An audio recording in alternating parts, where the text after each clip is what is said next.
Mettre en image une histoire vraie que l'histoire a oubliée, tel était le pari du film de Christian Carion, Joyeux Noël.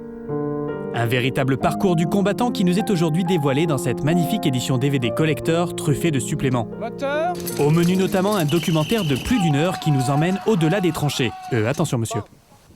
On y découvre le travail minutieux de la reconstitution avec notamment Guillaume Canet et Danny Boone en train de faire leur classe. On a fait une formation militaire pendant une semaine, correspondant à l'époque.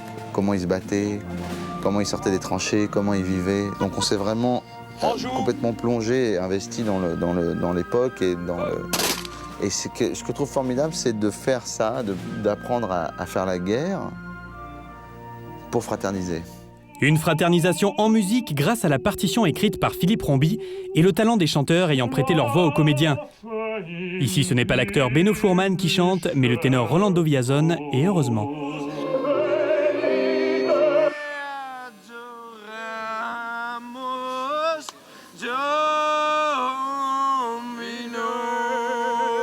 Noël en mai, c'est donc possible grâce à cette riche édition DVD qui vous montrera avec bonne humeur que la fraternité était aussi sur le tournage.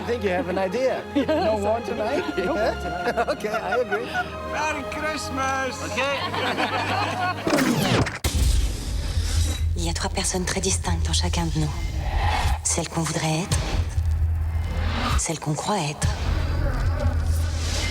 et celle qu'on est vraiment. Attention, DVD casse-tête. Richard Berry explore les tréfonds de l'inconscient. Dans la boîte noire, José Garcia est bloqué entre traumatisme, amnésie et meurtre en série. Un personnage qui dévoile ses mystères dans un making-of aussi esthétique que le film. Il y avait un personnage qui était super intéressant, qui était celui qui m'intéressait le plus. Un personnage comme ça, très opaque, très rentré comme ça, avec un regard sur lequel on pouvait presque faire ça tout le temps parce que le type est complètement axé sur lui, sur ses doutes, sur ses angoisses, sur ses peurs, sur tout ce qui l'entoure d'ailleurs. Produit par Luc Besson, ce thriller a nécessité des moyens colossaux.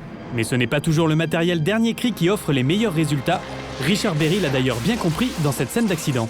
Malheureusement, les caméras n'ont rien rapporté de très probant. Alors on a essayé de faire des trucs à l'ancienne, quoi, à la main. J'ai mis la voiture sur un tourne-broche, ce qu'on appelle un tourne-broche. Donc j'ai pu faire des plans de José à l'intérieur assez violents. Super. C'était top.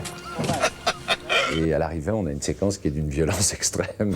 Une séquence impressionnante pour un film au suspense haletant à découvrir absolument. Et pour finir, un petit avant-goût de La Croisette. Le Festival de Cannes, ce sera du 17 au 28 mai prochain et comme chaque année, les marches vont rougir de plaisir. Le jury sera présidé par le réalisateur Wong Kar-wai et sera entre autres composé, excusez du peu, de Monica Bellucci, Helena Bonham Carter, Samuel L. Jackson, Patrice Lecomte, Tim Roth et la sublime Zhang Ziyi. Côté compète officielle, c'est une sélection décalée cette année avec notamment la sulfureuse Marie-Antoinette de Sofia Coppola. A-t-elle une belle gorge? Je n'ai pas regardé la gorge de l'archiduchesse, je ne sais pas, Majesté. C'est ce que je regarde d'abord, mon cher Choiseul. Mais aussi le sombre et inquiétant labyrinthe de Pan de Guillermo del Toro. Et surtout le futuriste Southland Tales, signé Richard Kelly, réalisateur de Donnie Darko, et composé du tandem improbable Sarah Michelle Gellar The Rock, ça promet. Enfin, les films hors compète ne seront pas non plus en reste avec le très attendu X-Men 3. On a un choix à faire.